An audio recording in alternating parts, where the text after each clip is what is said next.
আজকে সকালটা শুরু হয়েছিল অন্যান্য দিনের তুলনায় একটু অন্যরকমভাবে। আজকে সকাল সকাল চলে গেছিলাম সর্বমঙ্গলা মায়ের মন্দিরে মায়ের পুজো দিতে। সেখানে গেলাম এবং সামনে অনেকই দোকান আছে, তো সেখানে একটি দোকান থেকে মায়ের পুজোর ডালা নিয়ে নিলাম। তারপর গেলাম মন্দিরে।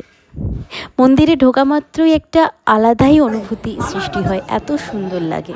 চলে এসেছি আজকে সর্বমঙ্গলা মন্দিরে। আজকে খুব একটা ভালো দিন, বেশ এখানে আসলেই তো মনটা ভালো হয়ে যায়। তো ঠাকুরকে পুজোটা দিয়ে নিই, তারপর এখানেই ভোগ খাবো, তারপর বাড়ি যাবো।